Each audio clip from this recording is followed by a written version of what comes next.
Bendito sea Dios. Aquí tenemos, hermanos, este capítulo 20 en el estudio bíblico que llevamos en el libro de Génesis. Y hoy vamos a hablar bajo el título Dios, ayuda para unos y para otros. Y Dios, ayuda para unos y para otros. ¿Qué queremos aquí mirar? De acuerdo a esta parte de la Escritura, queremos ver que Dios es fiel y que el Señor, como dice su palabra, no hace acepción de personas. A veces nosotros nos sentimos mal cuando una persona parece ser beneficiada por Dios. O digámoslo en términos más espirituales, una persona parece estar muy bendecida por Dios. Y nos sentimos mal porque nos comparamos y decimos, pero mire, a este Dios lo lleva como en bandeja de plata y a mí, pues, ni siquiera me llevan. Estoy aquí parado mirando a la orilla del camino. Pero cuando usted estudia la palabra se da cuenta que no es cierto. Que Dios sí tiene un plan con cada uno de nosotros. Lógico, el plan de Dios para usted no es el plan de Dios para mí. Y el plan de Dios para el hermano no es el mismo plan de Dios que para el otro hermano. Dios ha diseñado con anticipación. Y podríamos poner allí el ejemplo de lo que estamos haciendo aquí. Antes de tener un edificio, estamos tomándonos tiempo y tiempo y tiempo y más tiempo. Usted no se imagina cuánto tiempo. Usted viene y lo mira aquí en 2 minutos y no se imagina cuánto tiempo nos hemos tomado en decidir dónde ponemos un vidrio, de dónde lo quitamos, cómo ponemos una baldosa, que esta no conviene, dónde ponemos un poquito de agua. Todo eso para decidir cómo quede algo. Imagínese el Señor en su infinita soberanía y en su sabiduría predeterminada. Antes que nosotros nacemos, Él ya decidió lo que va a hacer con nosotros en nuestra vida. Y Dios es ayuda para unos y ayuda para otros. Lo único que siempre tenemos que recomendar es algo que siempre les he dicho y que hoy se lo vuelvo a ratificar con fuerza. Hermano, no se amargue por lo que no tiene. Gócese por lo que ya tiene, por lo que sí tiene. ¿Qué es lo que quiero decir? A veces nosotros nos quedamos mirando a otros y nos damos cuenta que el otro es poeta y que yo no soy capaz de hacer ni siquiera una copla, porque una poesía es diferente, un poema es diferente, tiene reglas diferentes para poderlas hacer y escribir, y bueno, tiene todas sus normas, y yo no alcanzo ni para escribir coplas y el otro es poeta, y entonces me pongo a llorar, Dios mío, hazme un poeta, pero Dios no quería hacerlo un poeta. Si Dios hubiera querido hacerlo un poeta, usted hace rato era un poeta. Entonces Dios no lo quiso hacer poeta, pero el poeta no tiene cosas que usted sí tiene. Entonces usted tiene que alegrarse por lo que sí tiene. Y con lo que usted tiene, con lo que Dios ha determinado hacer de usted, con eso Dios quiere cumplir su propósito en usted. No se necesita ser un poeta para que Dios cumpla su propósito en uno. No sé si me entiende. No se necesita ser un cantante para que Dios cumpla su propósito en uno. Ni siquiera se necesita ser un predicador para que Dios cumpla su propósito en uno. Y si es un predicador, ni siquiera se necesita ser el predicador más excelso. Como yo les he dicho que en la historia de la iglesia se narra que en los primeros siglos hubo un predicador de la iglesia que le llamaron el predicador de los labios de oro. Imagínense cómo predicaría. Se llamaba Crisóstomo. Y le pusieron ese apelativo. A Crisóstomo le llamaban el predicador de los labios de oro. ¿Cómo predicaría? A lo mejor usted diga, hermano, yo no tengo ni los labios de plata, ni siquiera de bronce.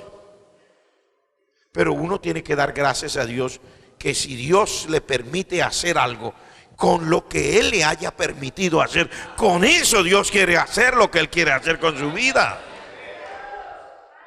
Aquí la historia nos narra de un hombre llamado Abraham, que es un hombre de Dios. Usted sabe quién era Abraham. La Biblia dice que era el amigo de Dios. La Biblia dice que era un guerrero. La Biblia dice que era un profeta. Hay muchas cosas que la Biblia dice de Abraham que muchas personas ni siquiera se han enterado o no han caído en cuenta. La Biblia dice que era un guerrero. La Biblia dice que era un profeta. La Biblia dice que era el amigo de Dios. La Biblia dice que el padre de la fe. Muchas cosas bonitas acerca de Abraham. Entonces cuando uno ve todas esas cosas, uno dice, no, pues que así cualquiera. O sea, uno dice, no, pues que el hombre de Dios consentidito. En cambio yo lloro y pido. Pero es que a veces uno pide lo que no le tocaba. Por eso es que la palabra de Dios dice en el libro de Santiago, pedís y no recibís. ¿Por qué? Dice, porque pedís mal, para gastar en vuestros propios deleites. O sea, uno pide mal cuando uno pide sencillamente lo que a uno le gustó. Y aquí no se trata de lo que a uno le gustó, hermano, se trata de lo que Dios decidió. Porque a usted y a mí nos gustan hacer cosas que a la verdad no podemos hacerlas. Uno ora, Dios mío, permíteme, Dios dio el cielo, yo veo cómo pasan esos hermanos allá y canta. Permíteme que el pastor se fije en mí, yo quiero dirigir los cánticos, Señor. Yo quiero ser el que canta los cánticos. Pero ay Dios, el Señor no le ha dicho al pastor ni a nadie porque el Señor ya sabe. Que si a uno lo pasan a dirigir los cánticos, recorre toda la escala. Ni siquiera la escala natural, sino toda la escala cromática. Usted dirá, pastor, díganos en criollo qué quiere decir eso, para que se dé cuenta. Por eso es que el Señor no lo puso a uno a cantar, porque uno no sabe ni siquiera los términos más sencillos de lo que quiere decir todo eso, y menos practicarlo. Porque todos no nacimos para lo mismo. Entonces, si el Señor no lo puso para cantar, pues mire a ver para qué lo puso Dios. Y dele gloria a Dios por el que canta y usted haga lo que le tocó. Amén, hermanos. Porque si el Señor lo puso, por ejemplo, un excelente cocinero, un chef, así sea empírico, ¿usted no cree que con eso puede glorificar a Dios? ¿Usted no cree que con eso usted puede alcanzar grandes frutos para la gloria de Dios? Y también puede invertir oración para que Dios lo unja para hacer lo que usted hace. ¿Usted no se ha dado cuenta, por ejemplo, que estamos apoyando y apoyamos por 3 años la apertura de la obra allá en Bangalore y ya tenemos como 3, 4 iglesias en Bangalore? Y no se da cuenta que ahora estamos apoyando Filipinas. Y que ya no solamente en Quezón City, sino que ahora estamos trabajando allá en Antipolo. ¿Y sabe de dónde sale eso, hermanos? ¿Sabe cómo apoyamos eso? En el momento estamos enviando el equivalente a 2 millones de pesos aproximadamente mensuales. ¿Sabe de dónde sale eso? De los hermanos que van con alegría a la cocina y cortan la cebolla y cortan el tomate y ponen la sal y hacen las cosas y revuelven todo y le preparan una comida sabrosa para que después de la escuela dominical todos salgamos y compremos nuestra comida aquí y con eso estamos abriendo. ¿Usted no cree que Dios tiene en cuenta todo eso? ¿Usted no cree que Dios está pendiente, ayudando también y bendiciendo a aquel que a veces no cae en cuenta de que está haciendo una obra para Dios mientras está probablemente en la cocina? Porque la gente siempre imagina que la obra para Dios es el que paró al frente y predicó o el que cantó. Hermanos, en el cielo van a haber muchas sorpresas agradables. Digo, en el cielo van a haber muchas sorpresas agradables. Agradables. Porque el hermanito que a veces uno, ay, mire, siempre se la pasa barriendo. Uno no sabe. Allá tienen un librito. Y así como hay quien le saca el cuerpo al momento del aseo de la casa del Señor, hay quien lo lleva tan en el corazón que aunque no sea su turno, está siempre ahí. Eso también se lo anotan a su favor. Porque usted se imagina si la casa de Dios no estuviera limpia, si no se hubiera aseado el lugar, vendría una persona y probablemente se sentiría tan molesta y no volvería. Y eso influyó en que la persona viniera, se sentara, escuchara el mensaje. Y todo no lo hizo el pastor, todo no lo hizo el predicador. Esto comenzó desde el hermano que cuida hasta el hermano que barre y el otro que ayuda a pasar para limpiar el piso y que quede brillante, y el que limpió las sillas. Aquí tiene mucho que ver cada uno que hace su parte, y eso lo están escribiendo allá en el cielo.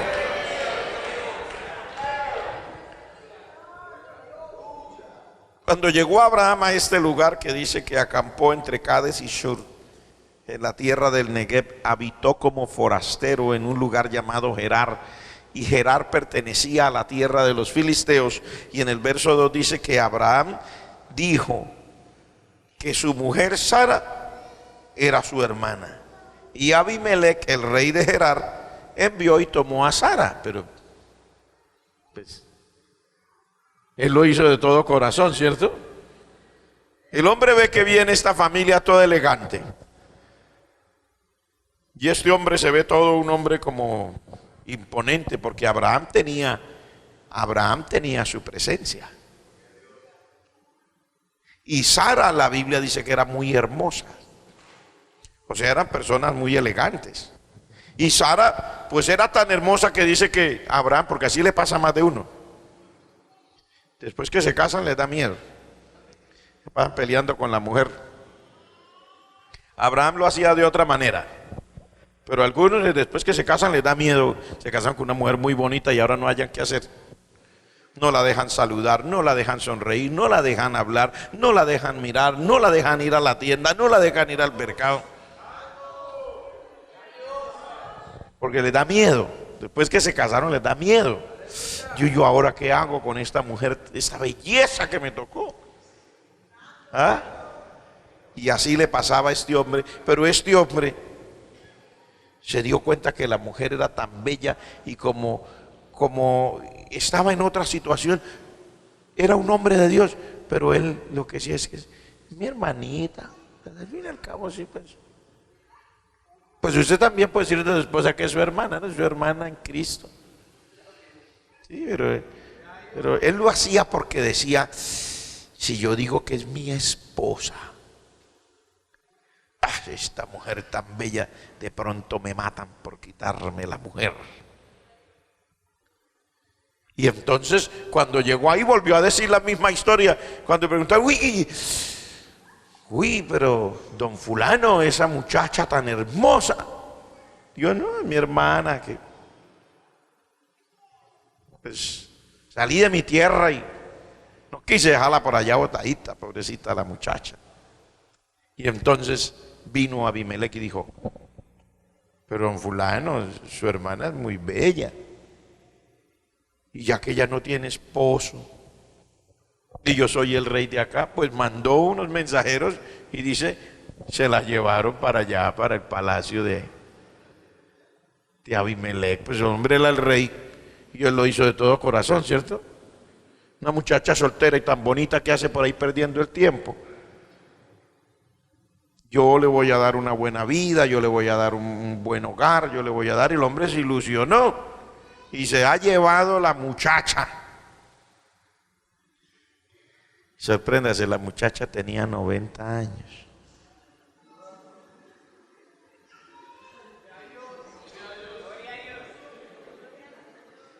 A usted le da risa, ¿cierto? A mí no. La muchacha tenía 90 años. Para que se dé cuenta que muchas veces lo feo de la gente no es la edad, sino su actitud, cómo se siente. Hay muchachas de 25 años que ya caminan amargadas como si tuvieran 120. Con un pie para cada lado y ya. Pero Sara no se sentía mal. Tenía 90 años. La prueba está en que mire que dice, no solamente dice que él tenía miedo y dijo a mi hermana, dice que un rey mandó por la muchachita. Claro, hay que guardar también unas ciertas proporciones. En ese tiempo la gente duraba un poquito más. Y hablar que en ese tiempo Sara tuviera 90 años, era como decir que hoy tal vez la muchachita tuviera por ahí 55, 60. Pero es que de 55, 60 más de una señora se siente arruinada, no se la pasa sino hablando del pasado. Ay, cuando yo tenía 15 años, ay, cuando yo tenía 15 años, ay, cuando yo tenía 15 años. Y tienen 20 años y ya les da pena decir cuántos años tienen. ¿Cuántos años tiene, hermanita? Ay, hermano, disculpe, esas cosas no se preguntan. Les da vergüenza que sepan que tienen 20 años. En todo caso, esta muchacha estaba muy elegante, porque un rey manda llevar la muchacha tan elegante, pero yo quiero ir al trasfondo de esto. La Biblia dice que cuando trajeron a esa muchacha al palacio real, Dios dijo, esto se puso peligroso. Y Dios mismo vino en sueños y le dice al rey, eres muerto. Te vas a morir porque la mujer que acabas de llevar a tu palacio es casada y tiene marido.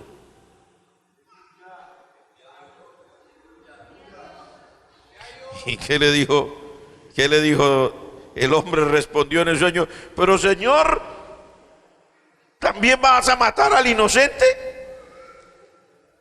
¿No me dijo él que es mi hermana y ella también me dijo es mi hermano? Yo hice esto con sencillez de corazón, lo hice con limpieza de manos, aquí yo no tuve ninguna mala intención.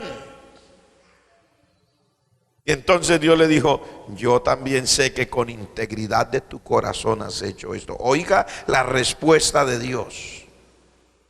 Yo también sé que con integridad de corazón has hecho esto y yo también te detuve de pecar contra mí y así no te permití que la tocases. Porque aunque la habían llevado al palacio, dice la Biblia, él no se había acercado a ella. O sea, no había tenido ninguna intimidad con ella. Solamente la tenía en preparación, porque los reyes solían hacer eso, que cuando una muchacha era muy apreciada, cuando una mujer era muy apreciada, los reyes de esa época solían ponerlas en un tratamiento de belleza, no como las reinas de ahora de belleza, que de belleza no tienen nada. La nariz es de plástico, los ojos de plastilina. Y comienzan por la noche a quitarse, se quitan las esto, se quitan esto, hasta el cabello también se lo quitan. Quién sabe si hasta la dentadura se la quitarán, porque no se sabe. Todo es postizo, pero esta mujer no era, hermano. Esta mujer era genuina, era de verdad. Y los reyes solían, cuando una muchacha muy bella, ellos la pasaban por un tratamiento de belleza donde la mantenían, mejor dicho, una sala de esas dispuesta para ella, y eso solo póngales cremitas y perfumes y cosas y una cosa tremenda. Y Dios le dijo, por eso yo no te permití que la tocaras. El hombre le gustó tanto a la muchacha que primero la mandó para la sala de belleza. Y por eso el hombre no se había acercado a ella. Y Dios le dice, yo sé también que tú lo has hecho con integridad. A ese punto es que quería llevarlo, que usted se dé cuenta que Dios no es que está a favor del uno y en contra del otro. Este es mi consentido y aquel que se lo lleve el diablo. No, Señor. Abimelec era rey de los filisteos, pero Dios se dio cuenta que este rey Abimelec también había hecho las cosas limpiamente. Él no había estado tratando de hacer nada malo. Él sencillamente ve una muchacha bonita, le llama la atención, le pregunta al responsable, el responsable es mi hermano y yo respondo por ella. Y le dice, pues, ¿qué tal si me la llevo? El hombre le da permiso. Y yo, ¿qué culpa tengo? Yo lo he hecho con integridad de mi corazón. Dios mío, vas a matar al inocente. Y dice, no, por eso es que yo no te permití que la tocaras. Porque yo sé que lo has hecho limpiamente. ¿Qué quiero mirar con ustedes en esta noche? Que Dios es el mismo, bendiciendo a unos y bendiciendo a otros. Ayudando a unos y ayudando a otros. Sí, él salió en defensa de Abraham, pero también salió en defensa de Abimelec. No sé si usted me puede entender en esta noche. Dios salió en defensa de Abraham, pero Dios también ayudó a defender a Abimelec. A pesar de que usted nota que Abimelec era rey de los filisteos, eran gente pagana. Pero es que Dios es fiel. Dios no hace acepción de personas. Dios conoce lo que hay en el corazón de la gente. Gloria al nombre de Dios. Usted no tiene por qué sentirse menos que nadie. ¿Por qué? Porque el mismo Dios que ayudó a Abraham es el mismo Dios que ayudó a Abimelec.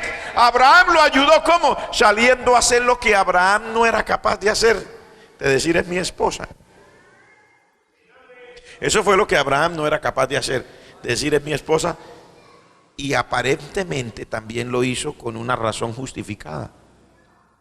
Cuando él decía que era su hermana, él lo decía no para que se llevaran a su mujer, no para que alguien fuera el marido de su mujer, sino porque a él le daba miedo que lo mataran. Entonces aparentemente había una razón justificada. Como en esa área él no había aprendido, porque es que uno aprende a confiar en Dios, y esto es un proceso, mi hermano. La vida lo va enseñando a uno. Amén, hermanos. En la vida el Señor a través del tiempo le va enseñando cosas. Es muy bueno que uno se deje enseñar por Dios. Es muy bueno tener la disposición de aprender todo lo que Dios quiere que uno aprenda. No se puede quedar toda la vida en lo mismo. No, ya lo hizo primero con Faraón, ahora lo hace con Abimelec y después lo va a hacer con el otro y con el otro. No, la Biblia dice que esa fue la última vez. No aparece que él haya hecho lo mismo después. Tiene que haber un momento en que uno se aprende la lección. A veces la voz de Dios no es así audible, pero es tácita a través de los acontecimientos, a través de las cosas que nos rodean, a través de cómo se dan las circunstancias. Dios nos está dando un mensaje. Amén, hermanos. ¿Por qué? ¿Por qué Dios le está dando un mensaje a este hombre?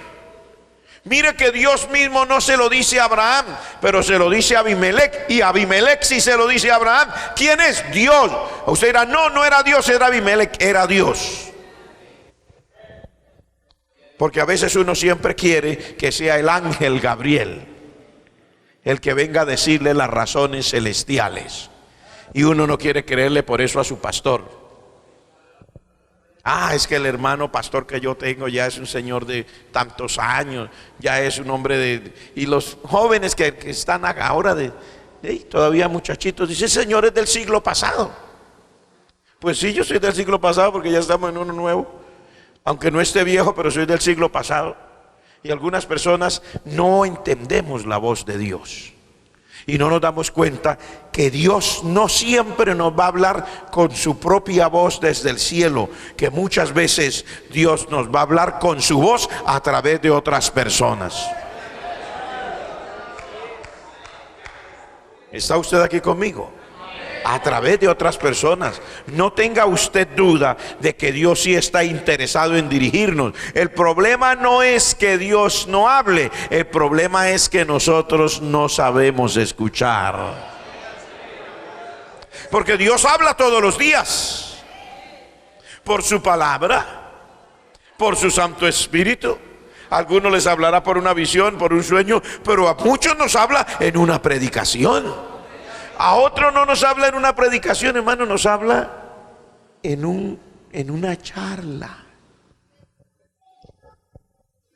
Yo recuerdo que algunas de las cosas que estamos viviendo ahora como iglesia en cuanto a esto que estamos viendo de resultados. Dios me lo dijo hace años, yo me di cuenta que era Dios. Un día yo venía caminando, porque en aquel tiempo hay algunos hermanos de esa época, cuando recién iniciamos nosotros con mi esposa y mis hijos aquí en Bucaramanga, en esta congregación, que era muy pequeñita y yo tenía que caminar porque no había ninguna otra manera, había que caminar. Yo caminaba, iba y compraba las cositas del mercado y las ponía en mi hombro y venía, y la Biblia la echaba en un maletín y salía a evangelizar yo solo. Yo era el grupo de evangelismo. Y yo recuerdo que caminando por allí, un día mientras voy hacia allá, por esa avenida, me detuvo una persona que no está en la iglesia. Hola, hermano Samuel, ¿cómo está? Le digo, muy bien, hermano. Me dice, espérese un momentico. Y así criollamente, como cualquiera, se quedó mirándome. Y dijo, yo le voy a decir, hermano Samuel, qué pena, pero ¿le puedo decir algo? Sí, le voy a decir lo que yo creo. Dios lo trajo a usted para esto, así, así, así, así, así. Y me dijo, discúlpeme si lo ofendí, se fue. Y en ese momento que él me dijo eso, yo entendí que era Dios que me estaba diciendo eso. No era ningún profeta. No estaba hablando en lenguas, no estábamos en un culto, estábamos en la calle. Y me lo dijo de manera criolla, pero usted tiene que saber oír cuando es Dios el que le está hablando. Amén, hermanos. Y cuando Dios le habla, lo mejor que usted puede hacer es recibir esa voz de Dios, tomarla para usted mismo y vivir por lo que Dios le dice, porque esa es su bendición. Dios le habla a este hombre Abimelech, y a través de Abimelech Dios le habló a Abraham. Mire lo que Dios hizo. Dios no le habló a Abraham, Dios le habló a Abimelech. ¿Quién era el profeta? Abraham. ¿Quién era el inconverso? Abimelech. ¿A quién le habló Dios? Al inconverso. ¿Para qué? Para que le hablara al profeta. Qué extraño, ¿verdad, hermanos? ¿Cuántos entienden lo que yo les quiero decir? Qué extraño. ¿Cuál es el orden que usted establecería? Pues si hay un profeta y un inconverso, ¿a quién usted cree que Dios le debería hablar para que le dé el mensaje al otro? Pues se supone que Dios le habla al profeta, que es su profeta, para que el profeta le diga al inconverso. Pero resulta que hay un profeta y un inconverso, pero el profeta tiene miedo y por el miedo comete un error garrafal. Entonces Dios le habla al inconverso para que el inconverso le hable al profeta. Para que usted se dé cuenta que usted y yo no podemos encasillar en un orden y decir en un molde cómo es que Dios va a hacer las cosas. Dios hace las cosas como Él quiera, porque Él es Dios. Levante las manos y puede entenderlo y diga, gracias, Señor, porque tú haces las cosas como tú quieres. ¿Qué le dijo Dios al inconverso? Te vas a morir porque esa mujer tiene esposo. Y el hombre dice, no, Dios mío, yo no tengo la culpa, yo lo hice con limpieza de manos, con sencillez. Entonces Dios le dijo, sí, yo sé, pero ojo, ese hombre, y Dios se lo dijo, ese hombre es el esposo de esta mujer. Y te voy a decir algo más, ese hombre es profeta. Devuélvele la mujer, porque si no se la devuelves te mato. Terrible. Y eso no se lo dijo Dios al profeta, se lo dijo al inconverso. Devuélvele la mujer, porque ese hombre es profeta, y si no le devuelve la mujer yo te mato a ti. Y cuando el hombre dijo, sí, Señor, se lo dijo en un sueño, Dios le dijo, y una cosa más, dile que ore por ti, porque si él no ora por ti tampoco te sano, porque ya se había enfermado y las mujeres de la tierra de él ya estaban enfermas. Qué tragedia, hermano, que nosotros con una actuación de nosotros equivocada podemos causarle un mal a una gran cantidad de personas sin habernoslo propuesto. Mire, ya todas las mujeres que estaban en esa tierra ya estaban enfermas, y la Biblia dice, estaban enfermas de la matriz. Léalo y verá, ahí lo dice. Mire cómo dice en el verso 17. Entonces Abraham oró a Dios y Dios sanó a Abimelech. Oiga eso, que sí el hombre estaba enfermo. Dios sanó a Abimelech. ¿A quién más sanó? A su mujer. ¿Y a quién más? Y a sus siervas. ¿Y qué pasó? Y tuvieran hijos, porque Jehová había cerrado completamente toda matriz de la casa de Abimelech a causa de la mujer de Abraham, que se llamaba Sara. O sea, se enfermó toda la gente. Hermanos, cuando uno hace las cosas a veces con sinceridad, pero equivocadamente, uno puede estar causando una tragedia a los demás. Por eso tenemos que orar al Señor para poder andar bien y hacer las cosas bien. Entonces, mire usted, Dios ayuda al uno y ayuda al otro. Abimelech lo ayuda diciéndole la verdad acerca de esta mujer, y Abraham lo ayuda. ¿Cómo lo ayuda? Ay, mire, después llamó Abimelech a Abraham en el verso 9 y le dijo: ¿qué nos has hecho? ¿En qué pequé yo contra ti, para que hayas atraído sobre mí y sobre mi reino tan grande pecado? Lo que no debiste hacer has hecho conmigo. Además le dijo a Abraham: ¿qué pensabas para que hicieras esto? O sea, ¿dónde tiene la cabeza? Era Dios hablándole. Pero ¿a través de quién le habla? A través de Abimelech. ¿Qué pensaba? O sea, ¿dónde tiene la cabeza? Entonces Abraham ya se defiende y dice: no, porque yo dije, para mí es que no hay temor de Dios en este lugar, y esta gente me va a matar por causa de mi mujer. Y a la verdad también es mi hermana, porque es hija de mi papá, pero no es hija de mi mamá, y yo la tomé por mujer. Esas eran las costumbres de la tierra de donde él salió. Y entonces yo le dije a ella, cuando Dios me dijo que me fuera de la tierra para ir a una tierra que Él me mostraría, yo le dije a ella que me hiciera este favor, que donde lleguemos diga que ella es mi hermana. ¿Por qué? Porque desde que se casó con ella le dio miedo que algún día lo podían matar por causa de la mujer tan bonita con la que se había casado. Pero Dios lo defendió. Entonces, ¿qué es lo que yo estoy tratando de mostrarle aquí a usted, hermano? Tenga tranquilidad y confianza en el Señor, que el mismo Dios que ayuda a Abraham también ayuda a Abimelech.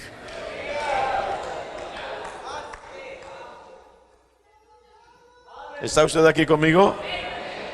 El mismo Dios que ayuda al uno, ayuda al otro.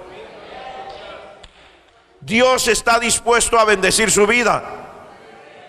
No se preocupe si usted ve que Dios está ayudando a otro, a usted también lo está ayudando.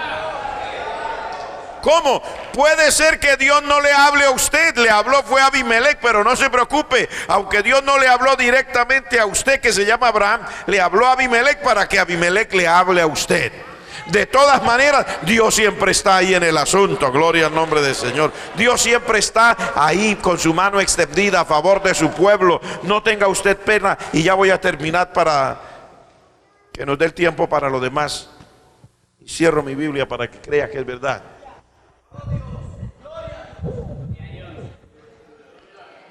Yo sé que hay personas que algunas veces estamos en la vida como desalentados, pensando que todos los demás han sido bendecidos y ayudados por Dios, y que yo he sido el único.